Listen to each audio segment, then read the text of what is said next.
দেশের বন্যা কবলিত ১১ জেলার মধ্যে লক্ষ্মীপুরের সার্বিক পরিস্থিতির অবনতি ঘটছে। পার্শ্ববর্তী জেলার পানি প্রবেশ ও ভারী বৃষ্টির কারণে নতুন নতুন এলাকা প্লাবিত হচ্ছে। এ নিয়ে লক্ষ্মীপুর থেকে জানাতে সরাসরি যুক্ত হচ্ছেন সহকর্মী বেলায়েত হোসেন। বেলায়েত, দুর্গম এলাকার বাসিন্দারা ত্রাণ সহায়তা পাচ্ছেন কি এবং এখন কি অবস্থা বন্যার? খুবই খারাপ অবস্থা জাহিদ। আমি যদি লক্ষ্মীপুরের কথা বলি, লক্ষ্মীপুরের সবচেয়ে যেই বিষয়টি লক্ষ্মীপুরের মানুষকে বিপর্যয়ের মধ্যে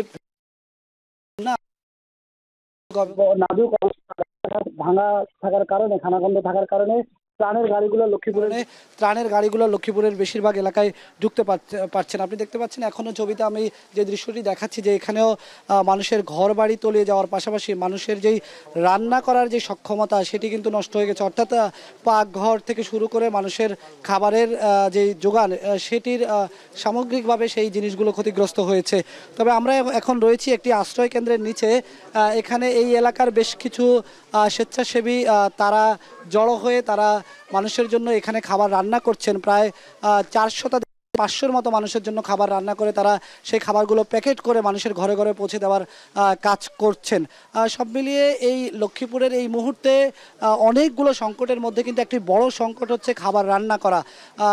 গ্যাসের দাম বিপুল ব্যাপকভাবে বেড়ে গেছে। অর্থাৎ একটি 1400 টাকা সিলিন্ডারের গ্যাস এখন 2000 টাকার দাম বেশি রাখা হচ্ছে এখানে।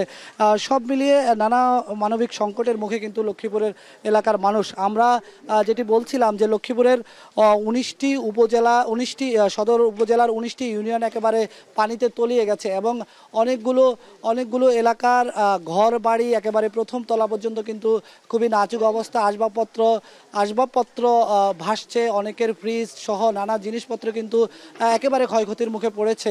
সব মিলিয়ে লক্ষ্মীপুরের যে পরিস্থিতি আমরা দেখছি ক্রমেই খারাপের দিকে যাচ্ছে।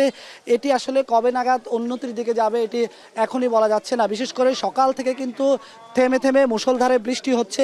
এই বৃষ্টির কারণে লক্ষ্মীপুরবাসী আরও অনিশ্চয়তার মধ্যে পড়েছে। একদিকে উজানের থেকে পানির ঢল লক্ষ্মীপুরের দিকে নেমে আসছে, সেই পানিগুলো সরে যেতে পারছে না, অন্যদিকে বৃষ্টি পড়ছে। সব মিলিয়ে লক্ষ্মীপুর যেই এলাকার মানুষ, অনেকটা উঁচু এলাকার মানুষ, যে এলাকার মানুষ গত কয়েক বছরে কোনো ধরনের বন্যার পরিস্থিতির মুখোমুখি হয়নি, সেই এলাকার মানুষ এখন বড় ধরনের ক্ষয়ক্ষতির মুখে পড়েছে, বড় ধরনের অনিশ্চয়তার মুখে পড়েছে। আমরা আজকে লক্ষ্মীপুরের সকাল থেকে যতগুলো এলাকায় ঘুরেছি, গ্রামের পর গ্রাম, মাইলের পর মাইল, কিলোমিটারের পর কিলোমিটার পানিতে ভরে গেছে। মানুষের খুবই দুর্বিষহ অবস্থা এই লক্ষ্মীপুরে। তো এই ছিল লক্ষ্মীপুরের সদর উপজেলা থেকে আমার কাছে সবশেষ খবর। জাহিদ।